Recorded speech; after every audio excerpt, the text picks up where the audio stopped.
everyone, and welcome to the Link Through Social podcast. My name is Paul Wright, and we appreciate you joining us for episode number 30.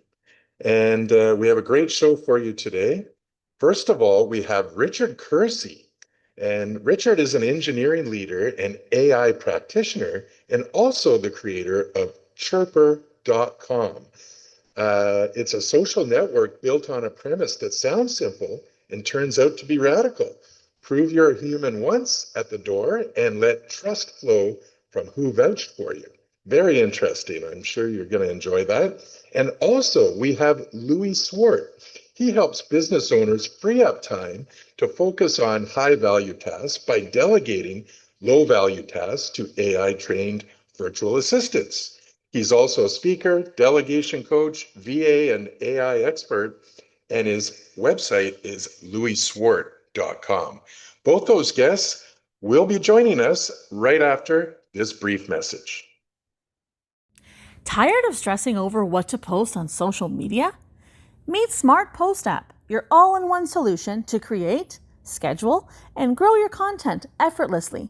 In just a few taps, you can generate engaging posts, stay consistent, and keep your audience coming back for more. No more guessing, no more burnout, just smarter content, faster. Whether you're a business owner, creator, or entrepreneur, SmartPost offers both premium and pro plans. In addition, we have new features that have been recently added that include instantly viewing public links to your posts on any network, weekly view allowing you to plan hour by hour, account groups, group your accounts to save time and simplify your workflow, and a desktop version which offers a simpler way to stay consistent. Start posting smarter today at smartpostapp.com. Smart Post App, because your content should work for you.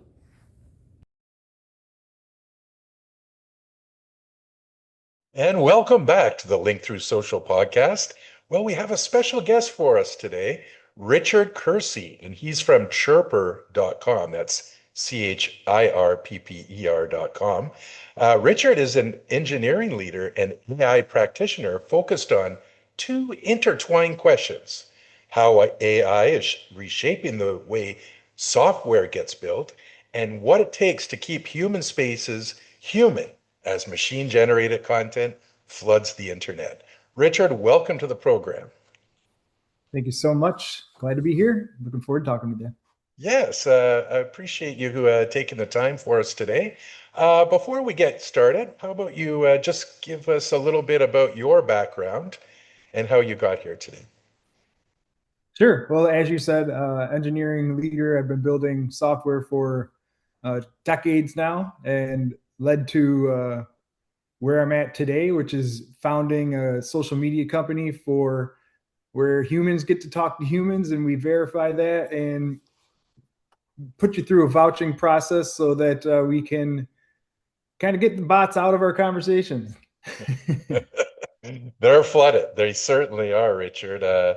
I'm also a social media manager and have run a social media company since 2011. And it's just unbelievable how many bots, and now with the emergence of AI, just it's flooded with a lot of there's a lot of mess in social media, and there's no other way to put it. But what's it like to build a real product largely through AI assisted development, though? Well, it kind of takes a little bit of burden off your shoulder on the kind of the build part of it only. So you still have all the decision work, all the strategy work, and all the planning work. You still have all that kind of going into it, and you're the creative force that's picking which direction AI is going to focus on. But then now you have like an assistant who can do some of the coding and deployment and server stuff that is kind of secondary to the big questions and the strategy and the direction you're going to take and those kind of things. So it increases your productivity by something like 10x. So it's really good. Absolutely. Now, you the dead internet problem. What happens to Mhm. social media when most content isn't human? We talked about that at the top of the show. What happens? What happens? Well, people at first they start complaining about it.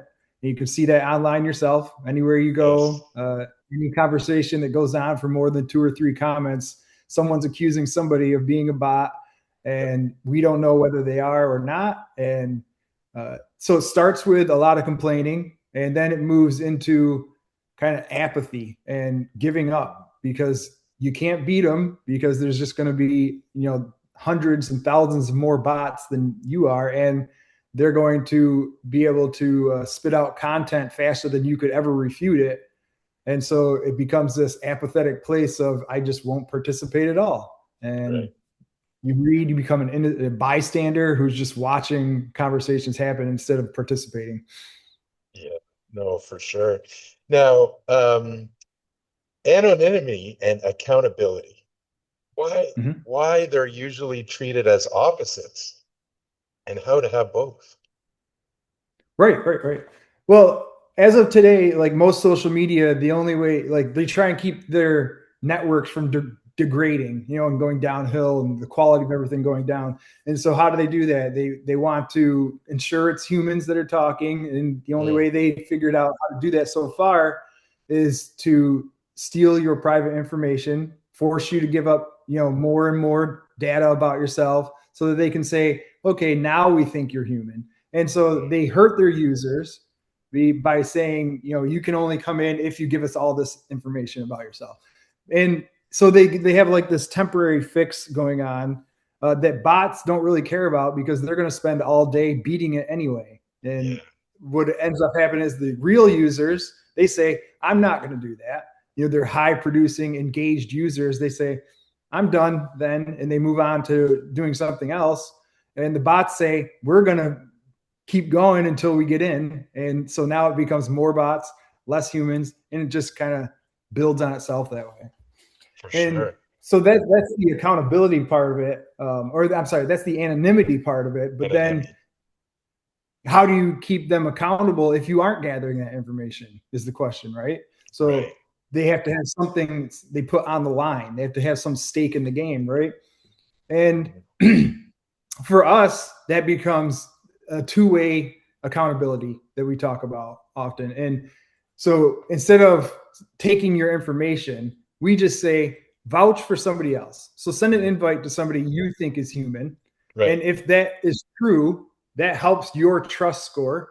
And you're now trusted to be a good voucher for other humans.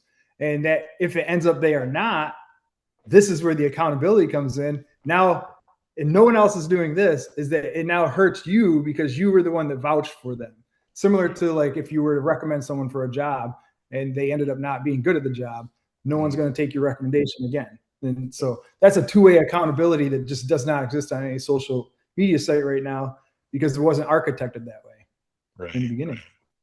Now, why is AI deepfake detection? It's a losing battle. Mm. You know, there are many ways around it right now. Meta and X are putting a disclaimer on a lot of the posts that they were, assisted or generated by AI, but there's lots of ways around that. And I know a few, I'm not going to share them here on the show, but why AI deepfake detection is a losing battle. And can you see in the future as an engineer ways to improve that possibly? Yeah. Well, it's a losing battle because it just improves so quickly. It kind of improves on itself, even. I mean, you may have seen things like 2 years ago or so, the Will Smith videos of him eating spaghetti, and then how that looked then versus how that looks now is like a magnitude of order better, right? Night and day, Um, yes. so we have that situation where it just continues to exponentially kind of get better until we don't know when. It could just be forever or could plateau, but we don't know. And then now I dropped the rest of your question. So if Oh, you want to, no, no. I was just talking about the deep fake detection, and ah, how can these social media platforms keep up with the AI to actually state that whatever poster or video that is coming up on their particular platform is AI generated? well, okay, so this is where Chirper really steps up its game in this. Most sites right now, the way everything's reactive. So you post, someone has to flag it or somehow say that this is uh, bot or AI generated. Then that somehow leads to that particular account getting banned. Um, but with Chirper, what we've architected is a lineage of accounts so that every account that comes in is connected up through a chain of accounts that led to that. And so we have that two-way accountability up and down the chain. And if someone at the bottom of that chain, for example, ends up being a bot farm, a network of bots that have invited a whole bunch of other people that it vouched for, we can say with a button push, that whole bot farm is gone. And that's really where the detection is different for Gotcha. Chirper versus everywhere else, because if you're reactive to a single post, you're just banning that post and that user. What we're looking at is at the effect of what makes a bot farm valuable. So we're Hmm. saying the entire bot farm, it has a single entity, is helping each other, they're linking to each other, they're upvoting each other, they're posting about the same thing, they're kind of working within a network. And with Lineage, we can detect the entire bot farm and send the whole thing packing. And that becomes Gotcha. economically unviable for them to even be here. For sure. Now, chirper.com is the website. How Yes. many users have you come up with so far? Well, we've only been around since March, so we've been like Okay. 4 months, and we have like 300 to 400 users today, 500 maybe. Actually, we're up to as of today, and Mhm. we've been slowly growing. And really, the whole point of this is that we are sacrificing growth for quality, and so we are meant to grow slowly, and we want to make sure it stays that way because there's some stake when you come in that you are vouching for someone else, so that is going to be slow growth, and we expect that. Of course, of course. Now, I plan actually on going to your website and setting up an account because I want to follow the progression of this because this is very interesting to me. Being involved in social media for so many years, this type of platform, it appeals to me, and I think there is a place for it. We are so inundated by so much right now, and there's so many things going on with the social media platforms, the emergence and speed of AI that sometimes you have to hit the brakes and join something that isn't so chaotic, I guess is what I'm trying to say. What is the feedback you've had so far from these several hundred users that have come on board? So the idea is great, is what we hear. We love this idea. We want to stand behind it. We have a few very engaged users that are posting original content. We have Nice. a few very engaged users who are like asking, how do we promote this? How do we get more people here? That because Nice. we're definitely working on getting the network effect. Everyone loves the idea, but they understand it's going to take a while to build. And there's some kind of pieces we're still working out for how we can reduce friction a bit for signing up because it is, it's a tough process to get someone Yes. in and say they're human. And so we have to make that hard, but not so hard that nobody can join. And Of those are course. some kinks that we're working through. Good. But so I'm going to send you an invite so that you can get in and you'll be able to Mhm. join immediately with that. And I'll be vouching for Wonderful. you because I can see Yes. that you're human. I am human. That's for sure. Okay, well, Richard, this is wonderful, and I encourage everyone out there to go to chirper.com. That's chirpper.com. And when they go on the website, Richard, uh, what should the user expect when they first get on the site? What did they see? So we had, like, as of this morning, just recently changed exactly how the homepage was working. We previously had asked someone, like, before they got to any content, to come in and say I'm human first and sign up. But now we've moved to content first, and now we'll have to add a join button at the top, which at that point you'll have an account. You'll go to a chat screen, and I will personally be taking chat messages from you and vouching for Nice. you in my trust chain. So we're Right. not ready to like scale that to something huge. Like I said, it's Of slow. course, And slow. maybe Yeah. it takes a few minutes for me to respond to you because Yep. I'm not, really sitting on top of that chat button. But it's just me, and I'm the one who's taking the people that come in, and I vouch for you. You come to my trust Sure. chain. Well, I love it. Richard Kersey, thank you so much. Everyone go to chirper.com. And yes, please send me that invite. I like to join the movement. And let's circle back in a few months and have another Perfect. interview here on the Link Through Social podcast to discuss how this is going to be proceeding throughout the summer and into the fall. I'd love to have you back. Absolutely. Love to check in with you again and talk about how much we've grown to big, huge, like, between now and then. Wonderful. Well, that's Richard Kersey, chirper.com, and the Link Through Social podcast. We'll be back right after this short message.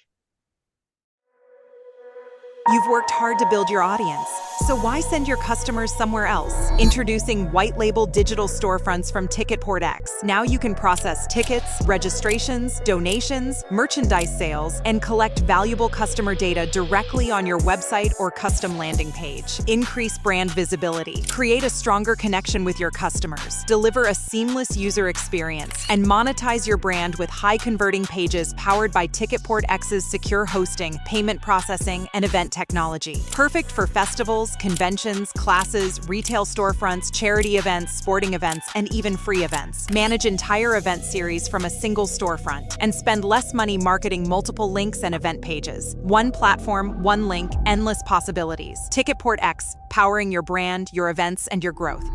And welcome back to the Link Through Social podcast. Well, we have a great guest for us today, Louis Swart, and he has 35 plus years of building, scaling, and selling businesses. Louis teach coaches and business owners how to delegate, automate, and dominate their marketing without losing their mind or their weekends. I love it. Louis, welcome to the show. Thank you so much. I really, really appreciate being here. Just before we get started, I'm going to let our viewers and listeners know that Louis' website is clarify.ironbridge.com.au.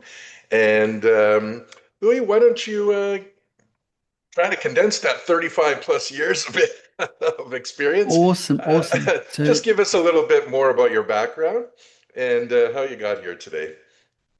excellent. So I've been an entrepreneur my whole life, and some of the things that I've learned along the way is that if you don't delegate, it costs you money. Now, I'm sure all of us have heard that, but I'll tell you what happened to me in real life. Um, I actually had a plumbing business. I had 10 plumbers, and I was 25, 10 plumbers. I thought it was bulletproof. Okay. I went to a broker and I said, like, how much can I get for it? Basically, who can afford to buy this business from me? How much can I get for this, empire that I'd built? And he said, Louis, who does the accounts? And I said, well, I do them. And who does the quality control? Well, I do it. And who does the hiring? Oh, I do it. I. And he said to me, Louis, your business is worth nothing because I have to find another Louis like you who can do all these things. And I still remember that sinking feeling in my stomach going like, wow, I thought I'd built myself this business, but I'd actually just built myself a job that nobody else even wanted this job. Right. And so fast forward 5 years, and I had done another business with my brother. This time we had 200 staff. And when it came to sell that business, we said to the broker, he said, who does the accounts? That guy. that guy. It was all like none of the fingers pointed to us. And so we were able to sell that business for 5 million within 2 weeks. But that was purely because we'd learned how to delegate. So we'd learned how to delegate everything in the business so that the new owners could literally just step into the business Hmm. and take over. And that was a really valuable lesson for me. Now somebody could have told me that, you need to learn how to delegate, and Mm. it probably would have made no sense to me. But because I lost all that money and all that time on the first Yes, business, it's a very real thing for me. And I'm trying to absolutely. help other people so that they don't have that. Wonderful, wonderful. Yeah, no, that's actually amazing. Um, can you talk about this delegate, elevate, accelerate? What's the biggest mistake coaches make that keeps them stuck doing everything themselves? Look, I'm very guilty of this. And why don't you give us your views on that? Well, I'd like to start off with a little story, okay? So Sure. there's all these guys, and they're chopping down the trees as like it's in the Amazon, and they're making this road, and they're all chopping down the trees, and they've got their axes, and they're chopping away at the trees, and they've got an axe sharpening station, and they've got a, storeman handing out axes, and they've got somebody cooking them meals, and they all go, like, where's the boss? Why is the boss not here? Why is he not chopping down trees? Why is he not helping sharpen the axes? And they all decide that they're going to go look for the boss. So they all go on this march to look for him, and they find him. And what he's done is he's climbed up the tallest tree in the forest, and he's actually looking out ahead to make sure that the road's going in the right direction. And literally, how many of us in our business are down there sharpening the axes, helping to cut the trees, and we're so busy in that, you know, uh, busyness that we're not actually looking ahead. We're not actually elevating ourselves out of our business so we can actually take that time to, look ahead and look for what the new opportunities are, or if we're even going in the right direction in our business. And so that's why that whole concept is we need to learn how to delegate first. That allows us to free up time. Once we free up time and we've got other people working on our business, we can then elevate so we can actually start looking at working on our business instead of working in our business. Mhm. And only then can we go, wow, there's an opportunity. Hey, if I actually speak to these people and I can do a collaboration with them, hey, I could get more work there. People are prepared to pay more. I could do something else. Then your business will really accelerate. But it all starts with you delegating. All starts with you freeing up that time so you can actually look for those opportunities. Absolutely. Absolutely. Now, you've been in business many, many years. Can you walk us through a moment when things didn't go according to plan? How did that Oh, reshape your approach of moving forward? look, I have a saying, and I say, I've wanted to run away and live under a coconut tree on an island many times. And if you're in business and you've never just wanted to run away, not see any other people, and live on a coconut tree on an island, you probably haven't been in business for long enough, right? Because that Sure. happens. We have things that just don't go to plan. A lot of things don't go to plan. I've made some really silly mistakes. I mean, building that plumbing business was a big mistake because I built this plumbing business, and then when it came to sell it, I couldn't sell it. So I got what the equipment was worth. That's what I walked away with. Um, Mhm. and then I went into other businesses where, I had partners that were, not very honest. And, I lost millions in those transactions. And you walk away from it and you can spend the rest of your life looking back and saying, oh, you know what, I got swindled. Oh, I could have done this or I could have done that. But the reality is that's not going to change anything. So, how do you look ahead and go, okay, what can I learn from what happened, right? And I just call it school fees. So if you went into a business and you did something, you lost $1 million, that's school fees. You've literally Yeah. just paid school fees, right? And Hmm. now use that lesson, don't make that mistake again, and No. then, go ahead. Yeah. Um, Yeah. and that happens with coaches. So I coach some people, and some people come to me and they say, "Oh, Louis, you're too expensive." And I go, "That's fine. You either pay for me in money or you pay in time. Hmm. But either way, you pay. There's no way you get away from paying, Right, right. because when you have a coach, they can literally say to you, Hey, I've been here. And this is a devil that you are going to find as soon as you get to that level. They don't even know that that devil's there. You've already been there. You've conquered that devil. You moved on to the next level and the next devil. And, you know, that's why it's important that we have people help us. Absolutely, absolutely. Now, every week we seem to be talking about the emergence of AI, and I'm curious to know your thoughts and how potentially content that can convert using AI. Can we be using content that's going to convert using AI? Absolutely. Absolutely. So, um, I've actually done experiments on this where Oh, people said, oh, if you created with AI, you're not going to get as much engagement as if you do a real life video. Okay. And I've done real life videos and I've done AI videos, mm, and I've said, hey, I'm a real human. Okay. You know, let's judge if you give me more likes or if you give the AI more likes. And then I've yes. done another one with an AI version, and the AI person wins all the time. The Really? AI gets more views than me. So it depends how you do the AI. You know, Mm, I train some people on AI, and one thing that we do is we say, we want you to write a story on Little Red Riding Hood. Ask your AI to write a story, and it just mm, writes a story. It's pretty generic, right? But then you say to it, I love unicorns. I love fairies. I want the prince to ride off into the sunset on his white horse. Write me a story on Little Red Riding Hood. And it sure. gives you a story. Or you say, I love horror movies. When the person's leg gets ripped off, and there's that Saw movie, and there's like the walls are closing in, and he shows them an X-ray, and there's a key behind their eye, and they Mm, got a scalpel, and they basically got to cut the other person's eye out to get to the key. Write me a story on Little Red Riding Hood. And you can imagine that those two stories are extremely different Little oh, of Red Riding Hood course. stories. Mm, But it's because that's we've given it some context. We've told her yeah. what we're trying to do. We've told her what we love, what we like.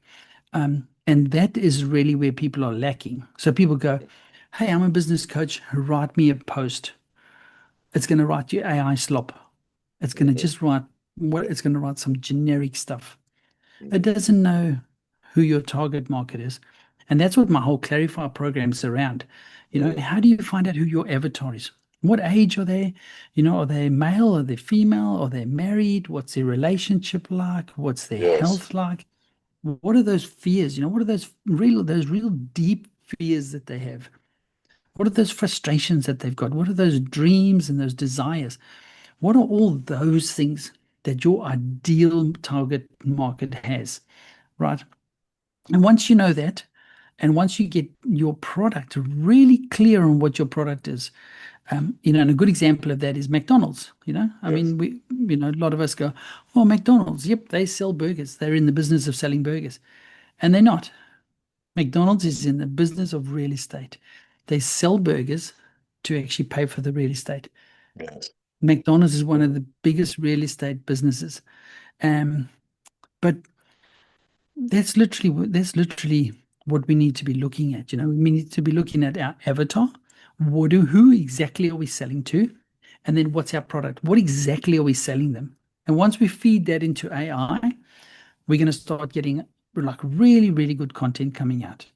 And yeah. granted, we still got to go in and just edit it and adjust it. But I do a program where I create 6 months worth of content Mm, in 1 hour for people. oh. And yeah, and that's part of the Clarify program. And I Hmm. initially thought, I'll tell you a true story. I Okay. initially thought, okay, there's no way that AI can be emotional. Okay. There's no Mm, way that AI can evoke an emotion. And in 1 week, I had two different people crying, mm, two different people, because I ran through the thing with them, and I said, tell me about your dark fears. Tell me what, yeah.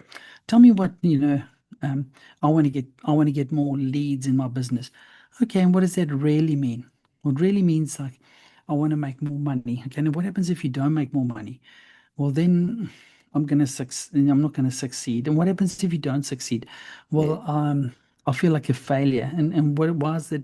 Why don't you want to feel like a failure? Well, because my dad always said that I would never amount to anything, and that will prove him right. mm, Okay. And once you get to that level and then put that into AI, it comes up with stories and fears and stuff, which okay. literally will tug at your heartstrings Right. so much. Okay. Amazing. Because you've really got the essence of what you're trying to, of the fears that this person's got. Yes. And I had two people crying when I was reading back their own fears and frustrations and dreams and Huh. desires to them. Um, and then we create stories, and so we have normal stories, and then we also Yeah. have metaphors. Some metaphors around that sort of thing. Hmm. There's some concepts that are a bit harder to explain in our business, and how do we explain that with a story? Mm, And so we get those and we explain them with the story, and then we create Facebook posts and LinkedIn posts, and then yeah. I interview people and we break it up into shorts for their socials. So it's a real 6 months worth of content that we're creating Hmm. for them, um, just all in 1 hour, which is phenomenal. You couldn't do that before we had AI. Absolutely not. Absolutely not. How are you incorporating AI into your business? There's so many ways. Mm, I've actually got programmers in Nepal, okay. and we're currently running a project. Okay, if you come to us with a business idea, if you come to us with something that you're struggling with in your business, Yes. and you say, "Hey, Louis, I'm struggling to get uh, I'd like to analyze my website." Somebody came to me and they said, "Hey, I'd like to analyze my website." And so we went on and we created a website analyzer. You Oh. go in there, you just put your URL in, and it Hmm. analyzes your whole website, tells you how you could do better, tells you what stuff you should improve, gives you quick tips, and it's free. It's completely Hmm. free. Somebody else came and said, "Hey, I want to be able to just see what's happening with my LinkedIn." We created a LinkedIn analyzer, does the same thing. Okay. Somebody said to me, "I don't really want to pay you to do my content with me. I'd like to be able to do my own content." And we created a website free where they can go and do that. Hmm. So there's all these things that you can do, which we were never able to do before, you know. Right. Um, and the software that we've got now, I've got Claude running on one of my computers, Hmm. and it can literally go through. It can look in my Stripe account, tell me who's paid me over the last, couple of days, tell me when my staff have logged in and logged off. Um, Look at all my emails, go through all my emails, tell me which ones are really important that I should get back to, create Nice. drafts of those emails for me. Yeah. Look at my calendar, tell me how I could rearrange my calendar to make it more efficient. And this Amazing. is all just a this is all just a basic one. This basic Hmm. one with no real super duper training to it. Right. Right. It's No, incredible. it is. It's absolutely phenomenal, and it's just going to improve over time. It's where's the ceiling on this? I don't think there is one. It's just absolutely Well, you amazing. know the Hmm. you know the weirdest part is Tell me. that every 3.5 months, AI doubles in capacity. Every Yes. 3.5 months. So that means within one space of 1 year, it will be 8 times as good because it's Hmm. one, doubles it's two, doubles it's four, doubles it's eight. In 5 years, it will be 1 million times better than it is today. I mean, Incredible. that just Oh, blows your brain because, it's mind-boggling. And you mentioned the McDonald's analogy earlier that they're in the real estate business. That's the business to be in, to have AI memory centers. That if you have yeah, some extra land, that's the kind of business you want to get into, I think, in the absolutely, future, absolutely. But we do have to wrap things up shortly, Louis. Um, the B-Myth, I see on your screen there, a new release book. Tell us a little bit about that Yeah. and maybe about your website and where they So can find it. perfect, perfect. So the B myth is the busyness myth. We have this thing, we meet somebody. How many people do you meet and you go, how you going, Paul? And they go, I'm so busy. I'm so busy. I'm really busy. I'm just busy at the moment. I'm busy. How was your weekend? So busy. It was just busy. Everything was busy. Okay. Yeah. And we kind of associate busyness with this badge of honor, Mm, right? I'm so busy. It's my badge of honor. And some of the reasons we say we're busy is because I'm so busy. I must be loved. mm, Everyone keeps giving me stuff to do. I'm so busy. I definitely must be worthy because people keep piling on stuff to me. Okay. yeah. I'm so busy. I must be safe because nobody else would want this job because it's so busy. Hmm. Right. Hmm. So, literally, we've collapsed those beliefs with busyness. And so now we take that on as an identity. I'm so busy. Okay. And we don't look after our own health. We don't look after our relationships. We don't look after our Hmm. business. We don't look after, so many things in our lives because we're busy. We're so Hmm. busy.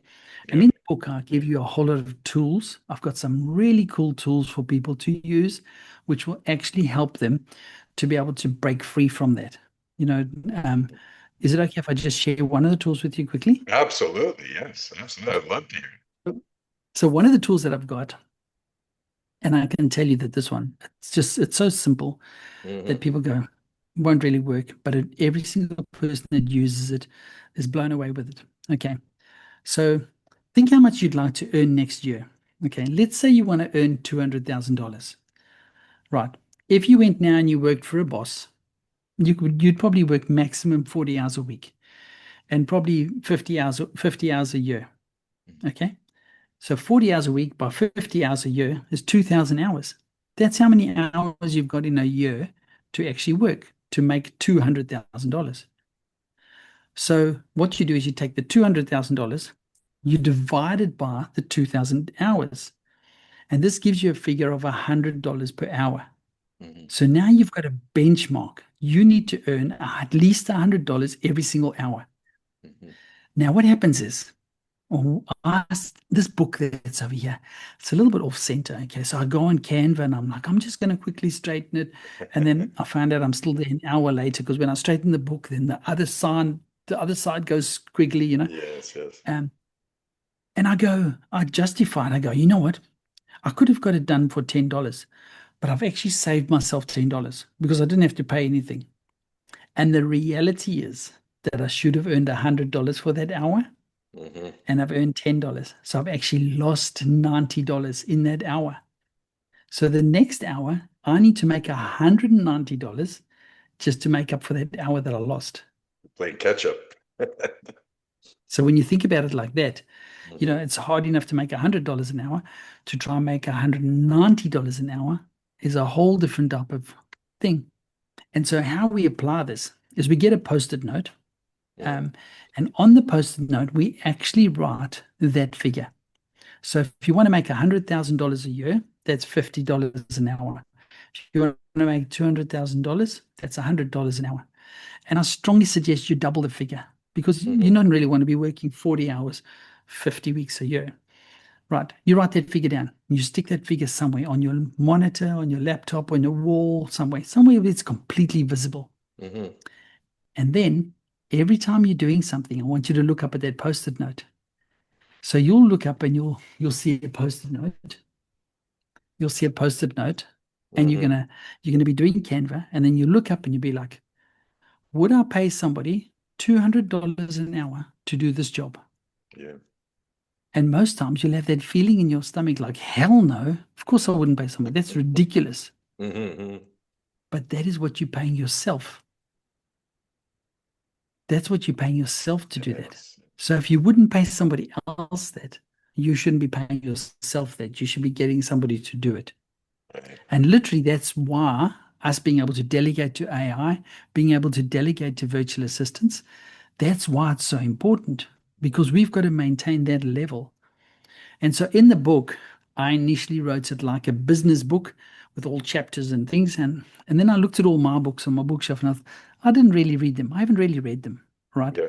Yeah. And so I was like, well, the parables, I've read all the parables. So I wrote the book as a parable, but it's Okay. got all these really important and cool tools all the way through. Um, and it takes you through this guy's journey. And you honestly will learn so much from the book. It's really good. And currently it's only $1. So, you can get the online version. It's $1 for Yes. the book, because literally we're trying to get it into as many people's hands as what I possibly can, Nice. because I really want to see people succeed. I really, that 8 out of 10 coaches fail in the first 2 years.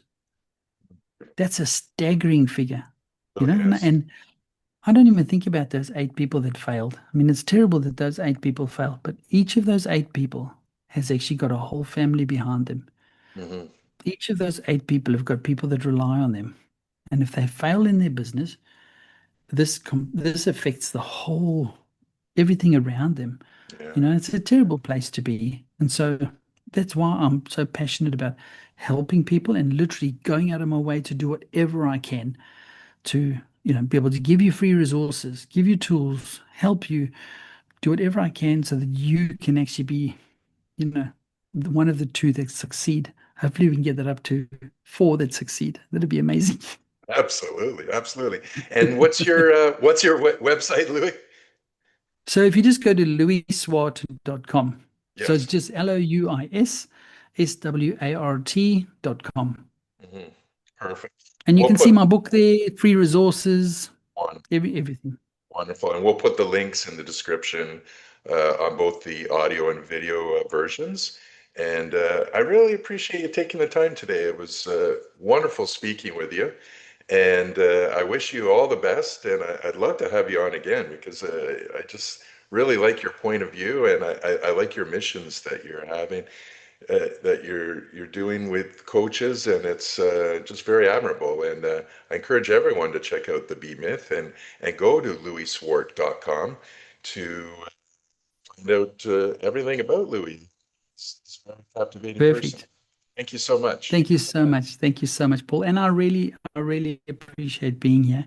I love the fact that you're putting yourself out there, and kind of getting information and being able to condense, time for people, being able to get them to succeed faster because they can come on here and listen to experts. So incredible. Thank you so much for doing this for the community. Thank you so much. Once again, that's Louis Swart at louisswart.com. And the Link Through Social podcast will be back after this short message. Introducing TicketPortX multi-day events. Hosting a festival, seminar, conference, tournament, or event series. No more manually sending tickets 24 hours later. No more scrambling to issue comps and catch up with attendees. With TicketPortX, everything happens in real time. Sell tickets for multiple events on one page. Create ticket packages across different dates. Manage entire event series from a single storefront. And spend less money marketing multiple links and event pages. One platform, one link, endless possibilities. TicketPortX, powering your brand, your events, and your growth.